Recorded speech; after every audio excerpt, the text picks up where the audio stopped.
오늘 우리에게 주신 말씀은 예레미야 5장 10절에서 18절입니다. 봉독하겠습니다. 너희는 그 성벽에 올라가 무너뜨리되 다 무너뜨리지 말고 그 가지만 꺾어버리라. 여호와의 것이 아님이니라. 여호와의 말씀이니라. 이스라엘의 집과 유다의 집이 내게 심히 반역하였느니라. 그들이 여호와를 인정하지 아니하며 말하기를 여호와께서는 계시지 아니하니 재앙이 우리에게 임하지 아니할 것이요 우리가 칼과 기근을 보지 아니할 것이며 선지자들은 바람이라. 말씀이 그들의 속에 있지 아니한즉 그같이 그들이 당하리라 하느니라. 그러므로 만군의 하나님 여호와께서 이와 같이 말씀하시니라. 너희가 이 말을 하였은즉 볼지어다. 내가 내 입에 있는 나의 말을 불이 되게 하고 이 백성을 나무가 되게 하여 불사르리라. 여호와의 말씀이니라. 이스라엘 집이여 보라. 내가 한 나라를 먼 곳에서 너희에게로 오게 하리니 곧 강하고 오랜 민족이라. 그 나라 말을 내가 알지 못하며 그 말을 내가 깨닫지 못하느니라. 그 화살통은 열린 무덤이요 그 사람들은 다 용사라. 그들이 내 자녀들이 먹을 추수곡물과 양식을 먹으며 내 양떼와 소떼를 먹으며 내 포도나무와 무화과나무 열매를 먹으며 내가 믿는 견고한 성들을 칼로 파멸하리라. 여호와의 말씀이니라. 그때에도 내가 너희를 진멸하지는 아니하리라. 아멘.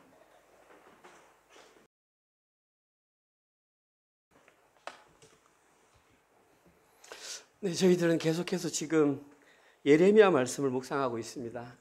사실은 예레미야서가 구약 성경에 포함되어 있고 특별히 또 구약 성경 선지서는 이해하기가 쉽지 않은 내용인데 선지서 말씀을 함께 저희들이 묵상을 한다는 것이 쉬운 일이 아닙니다. 하지만 또 하나님께서 이 말씀을 통해서 우리에게 주는 귀한 메시지가 있는 줄 알고 한번 또 우리가 하나님의 음성을 들었으면 좋겠습니다. 지난 주일 저희들은 예레미야서를 통해서 이스라엘이 원래는 순전한 참 종자, 나무로 비유하면 극상품 포도나무였었는데 하나님께 범죄함으로 말미암아 이방의 악한 나무 가지가 되었다. 그 내용을 배웠습니다.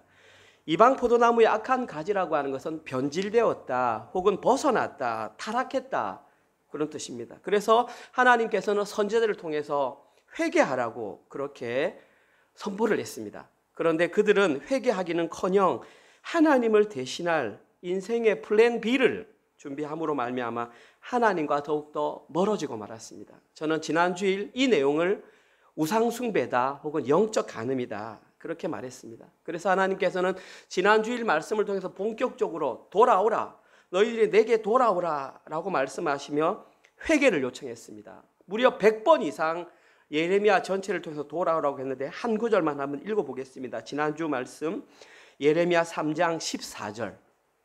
여호와의 말씀이니라. 배역한 자식들아 돌아오라. 나는 너희 남편임이라. 내가 너희를 성읍에서 하나와 족속들 중에서 둘을 택하여 너희를 시온으로 데려오겠고, 저기에 기록된 돌아오라 라고 하는 말이 어려운 말로 그 당시 히브리 말로 슈브라고 합니다. 슈브. 사실 우리는 그 히브리 말보다는 헬라 말을 좀 많이 배웠습니다. 헬라어를 저랑하면서 회개하라 라는 단어가 메타노이아 라는 단어를 했는데 저기 슈브가 메타노이와 동일한 단어입니다. 그 뜻은 회개하라 이런 뜻입니다. 지금 하나님께서는 나는 너희의 남편이니까, 너희들은 나의 신부이니까 신부된 너희여 나에게 돌아오라. 그러면서 그 뒤에 뭐라고 그러냐면은 너희 성읍 중에서 사는 도시 중에서 한 사람, 그 뒤에 보십시오. 이스라엘 족속 중에서 두 사람을 택하여 시온으로 데려오겠다. 돌아오긴 돌아오는데 많은 숫자가 돌아오지 않는다라는 말입니다. 자, 그러면 많은 사람이 돌아오지 않으면 그들에게 남아있는 것은 하나님의 엄중한 심판밖에 없습니다. 오늘 방금 우리 여은이가 읽었던 그 내용 속에는 하나님께서 이스라엘 백성들을 심판하는 내용이 기록되어 있습니다. 지금 이 시대에는 교회 강단에서 심판이 선포되지 않는 시대입니다. 왜냐하면 심판을 선포하면 성도들이 싫어하기 때문입니다. 그래서 저희들은 매일 성경 묵상을 따라서 가다 보니까 예레미야 말씀에 회개하라는 말씀이 나오니까 저는 거기에 의존해서 지금 회개하라라고 하나님의 심판에 대해서 선포를 합니다. 너무나 안타까운 현실이죠. 그러나 하나님께서는 그 심판의 상황 가운데에서도 모든 사람을 멸하지 않으시고 저기 나와 있는 것처럼 하나와 둘을 선택하여 아주 희미하게나마 구원의 불씨를 남겨두셨습니다. 따라서 오늘 저희들 이 설교를 들으면서 이 내용이 심판에 해당하는 내용처럼 들리지만 사실은 그 속에 피어나는 작은 구원의 불씨, 희미한 불씨가 바로 나를 향한 불씨임을 깨닫고 느끼게 하는 것입니다. 그것이 말씀을 잘 듣는 것입니다. 강단에서 목사님이 자꾸 나를 지적한 애가 아니라 아니구나. 그 희미한 구원의 불씨가 나를 향한 외침이었구나. 그걸 깨닫게 되면 오늘 설교를 잘 들으신 것입니다. 한번 이 구원의 불씨가 나에게 해당되는지 한번 점검해 보시기 바랍니다. 오늘 내용을 통해서는 저희들은 도합 3가지 내용을 간단하게 살펴볼 것입니다. 주보에 보시면 그 3가지 내용입니다. 첫 번째 저희들이 살펴볼 내용은 심판의 시행자입니다. 심판은 누가 일으키는가? 오늘 본문 5장 10절입니다. 너희는 그 성벽에 올라가 무너뜨리되 다 무너뜨리지 말고 그 가지만 꺾어버리라. 여호와의 것이 아님이니라. 일단 저 내용을 두고 제가 질문 드리겠습니다. 여러분 생각하기에 이스라엘 백성들을 심판하시는 분은 누구입니까? 하나님 한 분밖에 없습니다. 심판하실 수 있는 분은 오직 하나님 한 분밖에 없습니다. 그런데 하나님께서는 직접 심판하지 않으십니다. 하나님께서는 이스라엘 백성들을 심판하실 때마다 몽둥이를 들어서 사용하십니다. 예를 들어서 722년에 먼저 멸망당했던 북이스라엘은 아수르라고 하는, 우리가 역사 시간에 배웠던 아시리아라고 하는 나라를 통해서 몽둥이를 쳐서 그 나라를 멸망시켰습니다. 지금 남유다를 위해서는 오늘 보면 특별히 저기 10절 초반부에 너희라고 하는 몽둥이를 들어서 지금 심판하고 있는 것입니다. 저기 적힌 너희가 누구일까요? 이 너희라고 하는 것은 예레미야가 처음 선지자로 부름을 받고 환상을 봤을 때에 이미 하나님께서 보여주셨습니다. 기억하실지 모르겠습니다. 지난주일 예레미야가 처음 환상을 본 때는 BC 626년이었습니다. 그리고 그때는 예레미야 나이가 약 19세에서 20세 정도, 그 언더로 생각하고 있습니다. 자, 환상을 봤습니다. 어떤 내용이냐? 예레미야 1장 11절에서 14절. 자, 여러분들이 예레미야라고 생각하시고 10대 말 후반, 20대 초반으로 생각하시고 하나님의 말씀이 임합니다. 여호와의 말씀이 또 내게 임하니라. 이르시되 예레미야야, 네가 무엇을 보느냐 하시매 내가 대답하되 내가 살구나무 가지를 보나이다. 여호와께서 내게 이르시되 네가 잘 보았도다. 이는 내가 내 말을 지켜 그대로 이루려 함이라 하시니라. 여호와의 말씀이 다시 내게 임하니라. 이르시되 네가 무엇을 보느냐? 대답하되 끓는 가마를 보나이다. 그 윗면이 북에서부터 기울어졌나이다 하니 여호와께서 내게 이르시되 재앙이 북방에서 일어나 이 땅의 모든 주민들에게 부어지리라. 하나님께서는 예언을 보내주셨는데 2가지의 환상을 보여주셨습니다. 첫 번째 환상이 살구나무 가지. 민수기를 공부하면서 저랑 같이 공부한 분은 기억하셔야 됩니다. 살구나무 가지는 원래 살구나무 가지가 아니었다. 아몬드 가지였다. 그 씨가 살구나무처럼 생겼기 때문에 한글 번역으로 살구나무라고 했지 실제는 아몬드 나무다. 그 아몬드 나무의 원어는 샤케드다. 그리고 그것이 왜 우리가 기억되냐 하면 아론의 쌍난 지팡이에서 튀어난 그 싹이 바로 이 아몬드 가지이기 때문입니다. 이 아몬드 가지는 언제 싹을 틔우냐 하면 봄에 싹을 틔웁니다. 그래서 아몬드 가지의 싹을 틔우면은 하나님의 일이 이미 시작되었음을 우리에게 알립니다. 다시 말해서 지금 남유다를 향한 하나님의 심판이 이미 시작되었다. BC 626년에, 아니 사실은 그 전부터 나중에 말씀드리겠지만, 그러나 실제로 남유다가 망한 때는 BC 586년, 지금 이 예언으로부터 40년 뒤에 망했습니다. 그러니까 예언이 되는 거죠. 두 번째 예레미야가 본 환상은 불 막 끓는 그런 가마입니다. 근데 그 가마가 어떻게 생겼냐면 북쪽에서 남쪽으로 기울어져 있습니다. 만약에 그 끓는 가마에 물이 들어있으면 뜨거운 물이 쏟아질 것이고, 만약에 거기 쇳덩이가 들어있으면 쇳물이 내려올 겁니다. 쇳물이 북에서 남쪽으로 끌어내리면 남유다가 완전히 멸망하게 된다. 지금 이런 환상을 보여주었습니다. 지금 여기에 기록된 이 끓는 가마가 바로 바벨론을 상징합니다. 따라서 오늘 본문 10절에 기록된 너희라고 언급된 나라는 지금 바벨론입니다. 하나님께서는 남유다를 심판하실 때에 바벨론이라고 하는 몽둥이를 통해서 심판하십니다. 그런데 어떻게 하냐면 보십시오. 성벽에 올라가서 무너뜨리라. 여기서 저희들이 봐야 되는 건 성벽이라고 하는 단어입니다. 히브리어로 원어를 살펴보아도 이 성벽이라는 단어가 정확하게 무슨 성벽을 말하는지 잘 모릅니다. 모호합니다. 그래서 저희들은 그 뒤에 있는 가지를 꺾으라 라는 이 단어와 결합해서 생각해 보면 아마도 저 성벽이 포도원을 둘러싸고 있는 담이나 울타리였을 것으로 추정을 합니다. 따라서 끓는 가마의 형태로 남유다를 심판했던 그 바벨론이 유다를 침공해오자 가장 먼저 했던 일이 뭐냐 하면 그들이 돈의 수단으로 가장 많이 붙들고 있었던 포도원 농사를 망쳐버리겠다는 것입니다. 경제력에 대한 심판을 하시겠다는 것입니다. 가장 먼저 하나님 대신에 붙잡았던 인생의 플랜 B, 그 경제를 먼저 무너뜨리겠다라고 지금 말씀하시는 것입니다. 계속해서 오늘 본문 15절과 17절에는 바벨론이 어떤 나라인지 아주 구체적으로 설명하고 있습니다. 오늘 보면 15절, 16절, 17절입니다. 여호와의 말씀이니라. 이스라엘 집이여 보라. 내가 한 나라를, 이제 저희들은 그 한 나라가 바벨론인 것을 압니다. 먼 곳에서 너희에게로 오게 하리니 그 나라는 세 가지 특징이 있는데 첫 번째, 강하고 오랜 민족이다.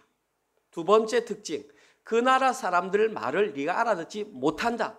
그 말을 네가 깨닫지 못한다. 16절. 세 번째 특징, 그들은 화살통을 열린 무덤으로 사용한다. 무슨 말이냐면 그들이 활을 쏘면 백발백중 맞아가지고 그들의 화살통은 사람의 피로 가득 찬다. 그 말입니다. 그들은 다 용사라.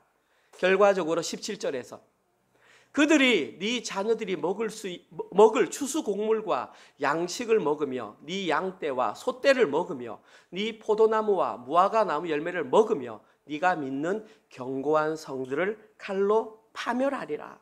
제가 방금 말씀드린 세 가지 특징. 첫 번째, 그들은 강하고 오랜 민족이다. 이 강하다는 말은 영어로 strong이 아닙니다. 영어로 말하면 continually 아니면은 좀 스테디하게 지속적인 견고한 이런 뜻입니다. 그래서 이 말의 뜻은 그 뒤에 나와 있는 오랜이라는 단어와 거의 비슷한 단어입니다.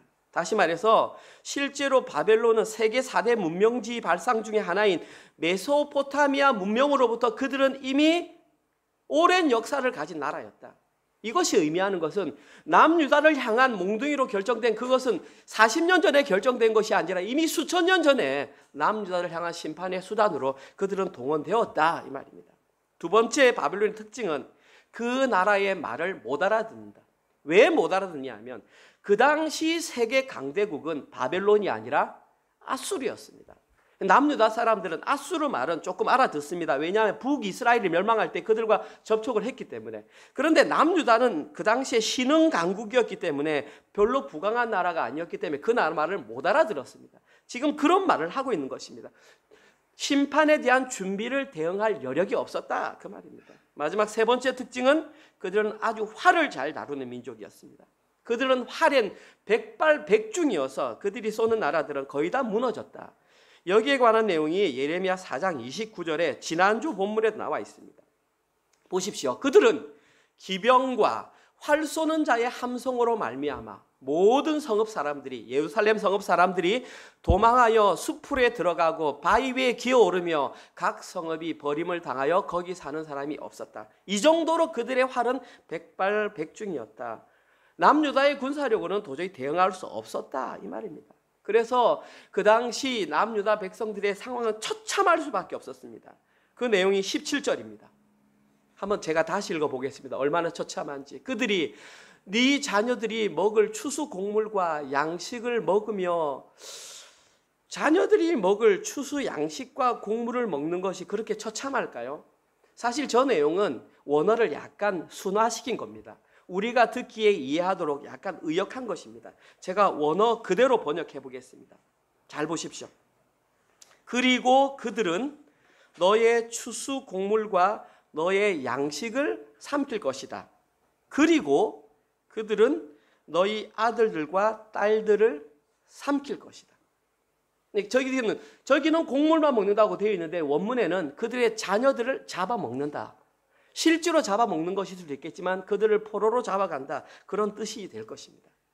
그만큼 남유다의 심판의 상황은 처절했다. 첫 번째, 하나님께서는 그들이 플랜 B로 준비했던 경제적인 기반을 초토화시켰다. 두 번째, 그들이 자기 목숨보다 더 소중하게 했던 자녀를 선택했다는 것입니다. 이 시대를 향한 경고이기도 합니다. 하나님을 믿는다고 하면서도 나름대로 플랜 B를 경제력과 자녀에 대한 미래의 자녀가 성공하면 거기에 대한 희망을 걸까라는 거기에 대해서 말씀하고 계시는 것입니다. 이처럼 하나님의 심판이 진행되면 하나님께로 피하지 못한 자들, 특별히 회개하지 못한 자들은 그들이 감당할 수 없는 고통이 동반되는 것이 바로 심판입니다. 따라서 저희들은 이 심판은 어떤 수단과 방법을 가리지 않고 심판이 시행되기 전에 그 심판을 피해야 합니다. 그러기 위해서는 하나님의 말씀이 회개하라 라는 소리가 들릴 때에 즉각적으로 반응해서 회개를 해야만 합니다. 지난 수요일 본문 예레미야 4장 1절에서 4절 내용 가운데 우리는 진정한 회개가 무엇인가에 대해서 묵상을 했습니다. 제가 다 보내드렸습니다. 진정한 회개는 첫 번째, 여호와 하나님께로 돌아오는 것이 진정한 회개다. 두 번째, 삶으로 진실과 정의와 공의가 드러나는 것이 진정한 회개다. 세 번째, 마음의 할례를 받아야 한다. 마음의 할례를 받기 위해서는 내 속이 뒤집어지는 아픔을 경험해야 한다. 이러한 회개를 경험할 때에 심판을 피할 수 있다. 첫 번째 내용이 이것입니다. 오늘 저희들이 살펴볼 두 번째 내용은 이 심판을 받아야 했던 이유입니다. 오늘 본문에는 두 가지 이유가 기록되어 있습니다. 첫 번째, 이들이 심판을 당했던 이유는 그들의 반역 때문입니다. 오늘 본문 11절과 12절에 나와 있습니다. 여호와의 말씀이니라 이스라엘의 집과 유다의 집이 내게 심히 반역하였느니라. 그들이 여호와를 인정하지 아니하며 말하기를 여호와께서는 계시지 아니하며 재앙이 우리에게 임하지 아니할 것이요 우리가 칼과 기근을 보지 아니할 것이라 이렇게 말했습니다. 11절에 보시면 하나님께서 심판을 말씀하시는데 약간 재미있는 부분을 볼 수 있습니다. 지금 우리가 기억하는 것은 지금은 남유다를 향한 심판을 소개되고 있습니다. 그런데 저기 보시면 지금 여호와의 말씀이니라 이스라엘의 집과 남유다의 집이 이렇게 나와 있습니다. 이미 멸망한 북이스라엘에 대한 심판이 지금 언급되고 있다는 것입니다. 왜 저기에 북이스라엘의 집이 언급되었을까요? 그 이유는 두 가지입니다. 첫 번째, 북이스라엘과 남유다가 멸망한 이유가 똑같다. 두 번째, 남유다를 향해서 책망하는 것입니다. 이미 100년 전에 북이스라엘이 멸망했는데도 불구하고 왜 정신 못 차리고 똑같은 짓을 하느냐. 지금 하나님께서는 의도적으로 그렇게 기록했습니다. 남유다를 향하여 말씀하시는 것입니다.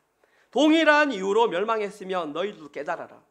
그들이 동일하게 멸망한 이유가 뭐냐면 심히 반역하였느니라. 한글로 읽으면 심히 그러니까 very 아니면은 most 뭐 이런 뜻처럼 보이지 않습니까? 아니고 저기 심히라고 하는 단어는 바가드입니다. 그 뜻이 뭐냐면 뒤에 나와 있습니다. 반역하다, 불성실하게 대하다. 그럼 이 심히 반역하다를 원어 그대로 읽으면 반역하고 반역하였느니라. 히브리 성경에서 히브리 사람들은 어떤 뜻을 강조할 때에 동일한 단어를 두 번 사용함으로써 최고의 반역을 의미합니다. 그들은 반역하고 반역하였다. 다시 말해서 돌이킬 수 없을 수준의 최고의 수준으로 반역하였다. 그 반역이 뭐냐? 11절이다. 보십시오. 그들이 최고의 수준으로 반역한 것은 저기 보십시오. 여호와를 인정하지 않은 것입니다. 하나님을 인정하지 않았대요. 특별히 하나님을 창조주 하나님으로 인정하지 않았습니다. 하나님의 존재 자체를 부인했다는 것입니다. 이제 저희들은 이 죄만 가지고도 충분히 심판의 근거가 되는 것을 충분히 저희들은 알고 있습니다. 그런데 그 다음 절에 이걸 다시 세 가지로 분류해서 정확하게 구체적으로 뭔 잘못했는지 말해줄게. 첫 번째, 그들은 말하기를 여호와께서는 계시지 아니하니. 히브리어는 두 글자입니다. 로후. 로라고 하는 것은 not이고 who는 he입니다. 그러면 영어로 하면 he is not 혹은 he is nothing입니다. 하나님을 향해서 그는 없다. 재밌는 게 뭔 줄 압니까? 그러면서도 자기들은 심판을 안 받는 줄 압니다. 보십시오. 재앙이 우리에게 임하지 아니할 것이라. 여기에 아니라는 단어가 로고요. 그 다음에 여기에 시제로 쓰인 것이 뭐냐면 미완료 시제입니다. 보십시오. 로라는 단어와 미완료라는 단어가 쓰이면은 절대 부정입니다. 부정 중에서 최고 부정. 그럼 저 말은 것은 절대 재앙이 임하지 않는다. 완벽하게 확신하고 있습니다. 왜 저렇게 확신할까요? 자기 눈으로 봤거든요. 북이스라엘이 멸망할 때 남유다를 살려주셨거든요. 그러니까 남유다에는 예루살렘이 있고 예루살렘에는 그 안에는 법궤가 있으니까 하나님은 절대 거기는 멸망 안 시켜서 이상한 잘못된 확신을 가지고 있었단 말입니다. 세 번째, 우리가 칼과 기근을 보지 못할 것이다. 우리는 절대 칼과 기근으로 안 명한다. 왜? 일단 그 법궤만 가지고 있으면 하나님께서는 법궤는 절대 안 멸한다라는 잘못된 확신이 있었습니다. 절대 부정, 절대 착각, 절대 확신입니다. 참고로 얘가 될지 모르겠지만 이번 주간에 이런 얘기를 들었습니다. 여러분 들어보셨습니까? 오노다 히로라고 하는 사람이 있습니다. 일본군 장교입니다. 2차 대전에 참전을 했는데 어디로 원래 소위였습니다. 그 휘하에 250명의 군사가 있었는데 어디로 참전을 받았냐면 필리핀으로 파병을 받았습니다. 그리고 파병을 받으면서 장군으로부터 어떤 명령을 받았냐면 이 필리핀 섬을 지켜라. 그리고 우리는 반드시 너를 데리러 올 것이다. 그러니까 미군들에게 지더라도 절대 항복하지 마라. 두 번째, 할복 자살하지 마라. 마지막까지 싸워 견뎌라. 그래서 250명의 군사를 데리고 파병을 갔습니다. 그런데 처음 전투에서 210명이 사망을 해버렸습니다. 약 40명 정도만 남아서 산으로 도망가다가 결국 자기를 포함해서 4명만 살아남았습니다. 그래서 이미 1945년 8월 15일이 되어서 일본은 패망을 하고 항복 선언을 했습니다. 그래서 미군들이 삐라를 뿌려가지고 항복했으니까 전쟁 끝났으니까 다 나와 하는데 이들이 삐라를 받습니다. 그런데도 이 삐라를 안 믿었습니다. 뭐라고 했냐면 반드시 구하러 온다고 그랬다. 그리고 항복하지 말라고 그랬다. 자살하지 말라고 그랬다. 그러니까 그 확신을 가지고 얼마를 버텼냐 하면 무려 29년을 필리핀 숲속에서 살아서 게릴라전을 했습니다. 게릴라전을 하면서 300명의 필리핀 사람을 죽였습니다. 이게 정부가 하도 안 돼가지고 일본에 요청을 했습니다. 저 사람 좀 끌어내라. 전쟁이 끝난 지 30년 됐는데 아직도 저러고 있다. 그랬더니 이 오노다 히로가 뭐라 그랬냐면 나에게 명령한 명령권자를 데리고 와서 전쟁이 끝났다고 말하면 그 명령에 순종하겠다. 그래서 그 상사를 찾았더니 상사가 일본에서 서점을 하고 있는 겁니다. 그래서 서점하는 사람에게 야, 쟤가 저러고 있다. 빨리 가자 그랬더니 아이 귀찮아하면서 와가지고 마이크 대고 야, 전쟁 끝났어. 빨리 나와.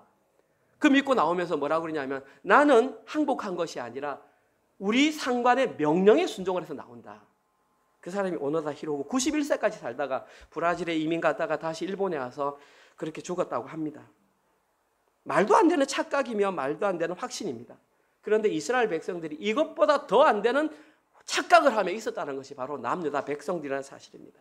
그러면 남유다 백성들은 왜 이와 같이 말도 안 되는 착각과 확신 가운데 반역을 일으켰던 것일까요? 그 이유는 두 번째 이유입니다. 남유다 백성들이 심판을 받아야 하는 두 번째 이유, 오늘 보면 13절과 14절입니다. 보십시오. 선지자들은 바람이라 말씀이 그들의 속에 있지 아니한즉 그같이 그들이 당하리라 하느니라. 그러므로 만군의 하나님 여호와께서 이와 같이 말씀하시느니라. 너희가 이 말을 하였은즉 볼지어다 내가 하나님께서 네 입 예레미야의 입에 있는 나의 말을 불이 되게 하여 심판의 불이 되게 하여 이 백성을 나무가 되게 하여 불사르리라. 두 번째, 이들이 하나님께 반역을 했던 이유는 거짓 선지자들의 잘못된 가르침을 따랐기 때문입니다. 오늘 본문에서 예레미야는 13절에서 선지자들은 바람이다 그렇게 말했습니다. 그리고 이들이 바람일 수밖에 없는 이유는 그 뒤에 그들의 말에는 하나님의 말씀이 빠져 있기 때문입니다. 자, 그러면 바람이 빠진 선지자들이 말했던 내용은 어떤 내용일까요? 예레미야는 이렇게 말하고 있습니다. 8장 10절 11절. 예레미야 8장 10절 11절 보십시오. 거짓 선지자가 뭐라고 말했는지 여러분 잘 들으십시오. 그러므로 내가 그들의 아내를 타인에게 주겠고 그들의 밭을 그 차지할 자들에게 주리니 그들은 남유다 백성들은 가장 작은 자로부터 큰 자까지 다 욕심내며 선지자로부터 제사장까지 다 거짓을 행함이라. 그들이 내 딸 남유다 백성의 상처를 가볍게 여기면서 말하기를 평강하다 평강하다 하나 평강이 없도다. 자, 거짓 선지자들이 맺힌 말이 뭡니까? 남유다 백성들이 마음이 갈갈이 찢어져서 지금 구원 가는 거리가 먼데도 그들 향해서 평강하다, 평강하다. 그들은 거짓 평강을 외쳤습니다. 이 시대로 말로 말하면 거짓 복음, 거짓 위로를 했다는 말입니다. 거짓 선지자들은 남유다가 바벨론에 의해 심판을 받는 위기의 상황 속에서도 거짓을 타며 평강하다, 평강하다 거짓말을 선포했던 것입니다. 그러면 이 거짓 선지자들은 왜 국가가 망해가는 것을 보면서도 그들에게 거짓 평강을 선포했을까요? 그 이유는 너무나 간단합니다. 백성들이 그 말을 좋아했기 때문입니다. 남유다 백성들이 올바른 말하는 예레미야보다 평강하다 평강하다 말해주는 그것을 더 좋아했기 때문입니다. 이것이 전부입니다. 대치올입니다. 다른 이유는 없습니다. 이만큼 지도자가 깨어있느냐가 중요하다는 사실입니다. 말씀에 깨어있지 않고 성도들이 무엇을 좋아하는가 성도들의 귀에 맞추려고 하거나 말씀과 멀어지는 상황 같으면 다 죽습니다. 기도 부탁드립니다. 비록 우리 교회가 작지만 제가 여기서 목회를 하지만 사람들 신경 쓰지 않도록 재정에 관심 두지 않도록 기도 부탁드립니다. 제가 여러분 눈치 보고 재정 보는 순간 우리 교회 끝납니다. 그냥 문 닫는 겁니다. 어떤 상황과 환경 속에서도 거기에 흔들리지 않도록 여러분들이 기도해 주셔야 제가 살고 여러분이 삽니다. 그 당시 남유다의 거짓 선지자들은 하나님의 말씀에는 아무런 관심이 없었습니다. 그들의 관심은 오직 성도들이 무엇을 좋아하는가 거기에만 관심이 쏠려 있었던 것입니다. 그러니까 그런 가르침을 받았으니까 이들이 이런 확신을 갖는 것은 너무나 당연하고 너무나 자연스러운 일입니다. 하나님께서는 결코 그들을 용서하지 않으셨습니다. 이것이 바로 반역하고 반역하다, 심히 반역한 모습입니다. 이런 자들에게는 반드시 심판이 이루어지게 되어 있습니다. 어떻게 심판이 된다고 그랬냐면 14절에 예레미야가 했습니다. 너희가 이 말을 하였으니 볼지어다. 내가 내 입에 있는 나의 말이 불이 되게 하여 내가 그들을 불사르리라. 불사르다, 아칼, 삼키다, 먹다, 소멸하다. 내가 불 통해서 말씀으로 그들을 다 삼키고 소멸시켜버리겠다. 아주 무서운 심판의 내용입니다. 그리고 이 내용은 지금 이 시대의 교회라고 하는 저희를 향한 심판, 경고의 메시지이기도 합니다. 특별히 이 자리에 앉아 계신 은혜로 교회 성도 여러분들 향한 경고의 메시지입니다. 명심하십시오. 지금 이 시대에도 거짓 평강이 난무하며 거짓 평강을 선포하는 거짓 선지자들이 너무나 많이 있습니다. 여러분들 그리고 저도 정신 바짝 차리지 않으면 거짓 평강에 속아 넘어갈 수밖에 없습니다. 더 중요한 게 무엇인 줄 아십니까? 거짓 평강에 속아 넘어간 책임은 우리가 져야 한다는 사실입니다. 그 강단에서 2023년 7월 16일 그 강단에서 윤 목사가 그렇게 했기 때문에 그랬어요. 안 통한단 말입니다. 나 너희들에게 성경 줬잖아. 성령 보내줬잖아. 누가 그 사람 말 들으라 그랬어? 라고 하나님께서 우리를 책망하십니다. 여러분 정신 똑바로 차리고 제가 이 자리에서 헛소리하면 들으시면 안 됩니다. 똑바로 지적하셔야 됩니다. 그 교회가 우리 교회가 사는 교회의 유일한 방법입니다. 우리가 정말 이런 거짓 평강에 속아 넘어가지 않을 수 있는 유일한 방법은 말씀과 기도 그리고 성례밖에 없습니다. 개혁교회에서는 이것을 민주 오브 그레이스, 은혜의 수단이라고 합니다. 말씀과 기도와 성례를 집중해서 말씀을 듣고 기도를 통해서 하나님께서 살아계신 걸 확신하고 성례를 통해서 확인하라는 것입니다. 그래서 저희 교회는 2달에 한 번씩 성례를 개최하는 것입니다. 자신이 듣기에 좋은 말만 인터넷, 유튜브를 찾아다니면서 듣는 행위는 자살행위입니다. 성경이 무엇을 말하고 있는지에 대해서 귀를 기울여야 합니다. 때로는 그 말이 우리의 마음을 아프게 하고 기분 나쁘게 할지라도 우리는 그 말을 듣고 살아나야 하는 것입니다. 이것이 2번째 내용입니다. 자, 그러면 남유다에 심판이 선포되었습니다. 그럼 남유다에는 그 땅 가운데에는 살아나는 사람이 단 한 명도 없었을까요? 그렇지 않습니다. 제가 아까 3장 14절에 말씀드렸듯이 한 성읍에 한 사람, 한 족속에 2사람씩은 아주 극소수는 살려주겠다는 것입니다. 구원의 불씨는 살아있다는 것입니다. 오늘 본문의 3번째 내용입니다. 오늘 본문 5장 10절 그리고 18절을 제가 한번 읽어보겠습니다. 10절 너희는 그 성벽에 올라가 무너뜨리되 다 무너뜨리지 말고. 오늘 설교 제목입니다. 다 무너뜨리지 말고. 18절 여호와의 말씀이니라. 그때에도 내가 너희를 진멸하지는 아니하리라. 살려두시겠다라는 말씀입니다. 지금까지 내용을 다 잊어도 상관없습니다. 지금부터 선포된 내용이 가장 중요한 내용입니다. 하나님께서는 틀림없이 멸망해가는 남유다에도 구원을 받는 자들이 있다라고 말씀하셨습니다. 이 시대에도 그런 자들이 있다는 것입니다. 이것이 우리가 여기 앉아있는 이유이며 우리가 존재하는 근거가 되는 것입니다. 그러면 과연 어떤 자들이 멸망하는 가운데에서도 살아남을 수 있는 한 사람, 두 사람일까요? 그 사람들은 바로 하나님께서 회개하라고 외쳤을 때에 반응한 그 사람들입니다. 오늘 예레미야 5장 1절입니다. 너희는 예루살렘 거리로 빨리 달리며 그 넓은 거리에서 찾아보고 알라. 너희가 만일 정의를 행하며 진리를 구하는 한 사람이라도 찾으면 내가 이 성읍을 용서하리라. 3장 14절에서 말했던 성읍에서 하나, 족속에서 두 사람, 그 사람이 바로 저 사람이라는 거죠. 어떤 사람? 정의를 행하며 진리를 구하는 한 사람. 그들만 지금 살아남는다는 것입니다. 분명하게 말씀하고 있습니다. 용서하신다는 것이죠. 자, 그러면 질문 드립니다. 남유다는 용서받았습니까? 멸망당했습니까? 586년에 멸망당했습니다. 자, 그러면은 남유다 사람들 가운데는 구원받은 사람이 단 한 명도 없다는 말씀일까요? 아닙니다. 살려둔다고 했습니다. 틀림없이 살려둔다고 했습니다. 자, 그러면 어떤 사람을 살려주는지 거기에 대한 해답을 살펴보겠습니다. 여기에 대해서는 우리가 답을 찾기가 좀 어렵습니다. 결론부터 말씀드리면 남유다 사람 가운데는 정의를 행하며 진리를 구한 한 사람은 없습니다. 없습니다. 그래서 표면적으로는 586년에 멸망했습니다. 그런데 살아남은 사람이 있다. 그러면 그 사람들 중에는 없는데 어떤 다른 존재가 그 일을 행하셨다라는 것입니다. 정의를 행하고 진리를 구한 한 사람이 계시다라는 사실입니다. 그 사람이 누구일까요? 예레미야는 이렇게 말하고 있습니다. 예레미야 31장 31절에서 33절. 여호와의 말씀이니라. 보라, 날이 이르니니 내가 이스라엘 집과 유다 집에 새 언약을 맺으리라.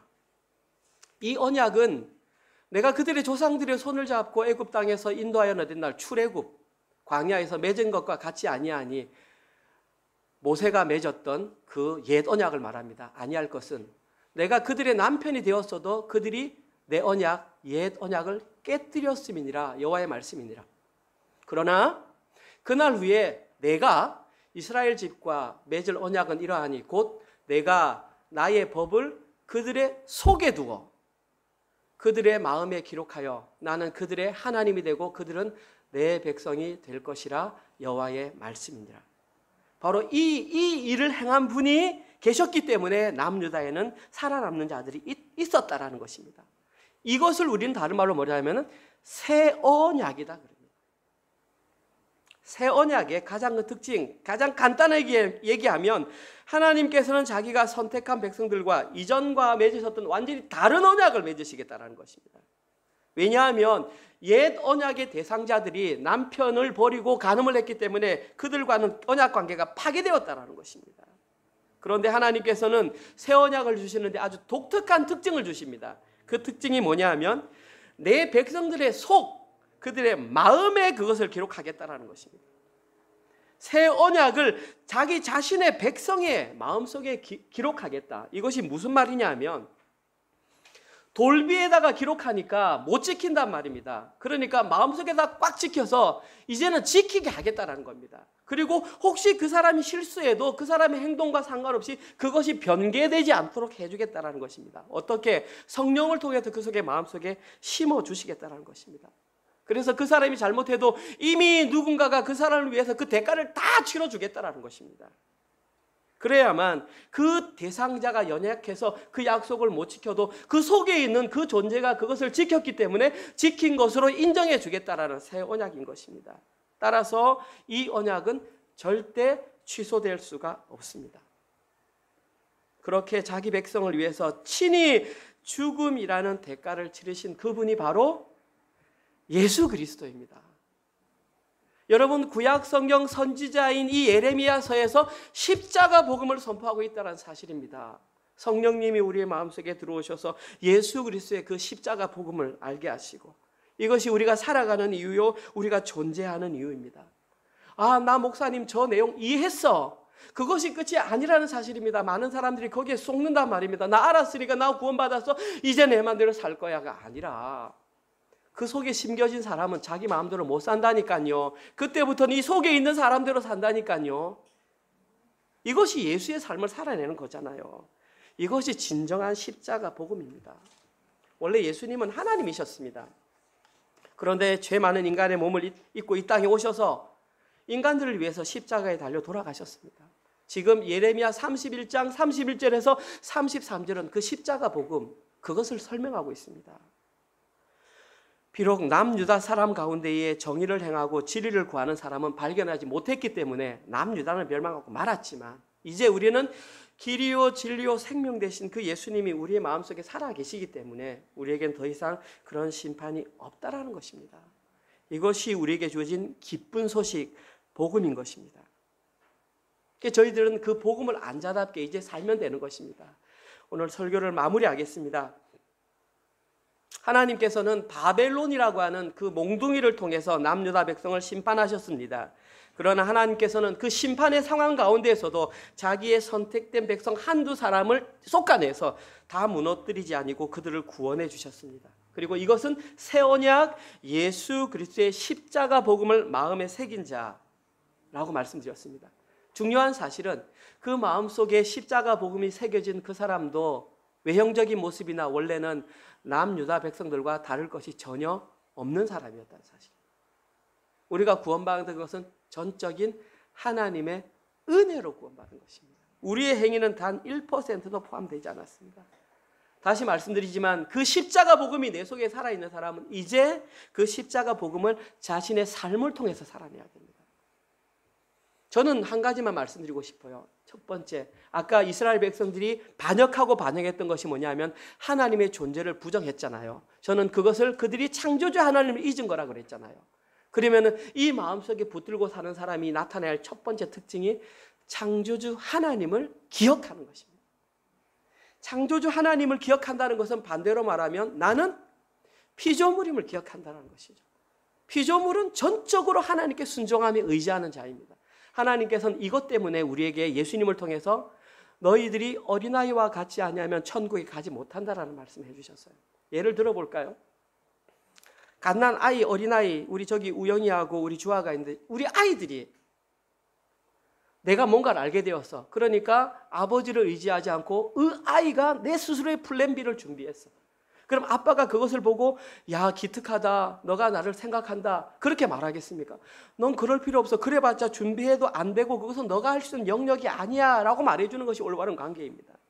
자녀가 부모 안에 있을 때에 플랜 B를 준비하는 것은 우상 숭배이며 간음입니다. 아버지의 존재 자체를 부인하는 것입니다.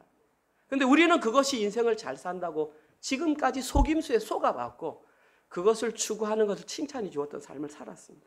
그러나 그렇지 않습니다. 진짜 자기 자신이 하나님의 피조물을 인정하는 사람은 플랜 B를 따로 준비하지 않습니다. 왜냐하면 나의 아버지가 창조주, 모든 것의 주인이기 때문입니다. 예레미야는 이 사람을 진정으로 회개한 사람이다. 오늘은 그 한 사람을 찾고 계십니다. 새 언약을 십자가 복음으로 자기 마음속에 간직하고 현실에 살아가는 그 한 사람을 찾고 계십니다. 지금 이 자리에서 예배드리는 은혜로 교회 성도님들이 그 한 사람이 되보시지 않겠습니까? 이번 한 주간 또 새 언약 십자가 복음을 통해서 자신이 하나님의 피조물임 그 정체성을 인정하시고 자신의 실제 삶에서 하나님 한 분만을 전적으로 의지하시는 모든 분들 되시기를 주님의 이름으로 축원드립니다. 아멘. 하나님 감사합니다. 오늘도 사랑하는 은혜로 교회 가족들이 들어야 할 귀한 말씀을 하나님 예레미야 말씀을 통해서 들려주시니 참으로 감사합니다. 하나님 들은 말씀 우리 귀로만 듣고 벌리지 말게 하시고 우리 마음에 깊이 새겨 정말 창조주 여호와 하나님을 인정하는 그러한 삶을 살아가는 우리 성도들 되게 하여 주시옵소서. 지금도 하나님 우리의 길을 미혹하고 우리의 눈을 미혹하는 거짓 평강과 하나님 거짓 속삭임이 난무하는 시대를 살고 있습니다. 하나님 그런 것에 현혹되지 않게 하시고 오직 말씀과 기도를 통하여 하나님의 뜻이 어디 있는지 분별할 수 있는 지혜로운 자가 되게 하셔서 선지자를 통하여 회개하라는 말씀이 선포될 때에 담대히 그 아픔을 감수하고 회개의 자리에 나아가는 우리 성도들 되게 하여 주시옵소서.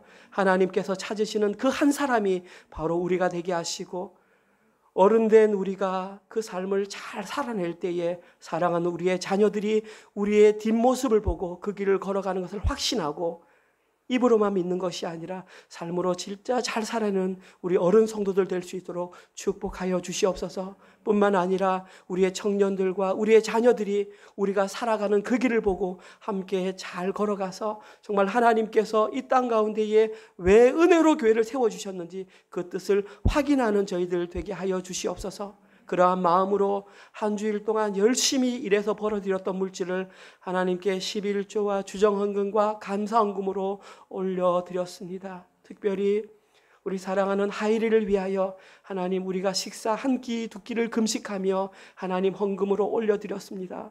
비록 저희들이 올려드린 이 헌금이 적은 금액이지만 하나님 받는 자들에게 위로가 되게 하시고 이 일을 통하여 하나님의 귀한 기적을 체험하는 귀한 시간 될 수 있도록 은혜를 더하여 주시옵소서. 이제는 우리 주 예수 그리스도의 은혜와 하나님의 사랑하심과 성령님의 위로교통 감화 깨닫게 하심이 하나님께서 찾으시는 그 한 사람의 삶을 살아가기로 결단하는 사랑하는 은혜로 교회 성도들 머리 위에와 지금 이 시간에도 세계 곳곳에 흩어져서 주의 복음을 증거하시는 선교사님들과 그들의 사역과 그들의 자녀들 머리 위에 지금부터 영원토록 함께 있을지어다. 아멘.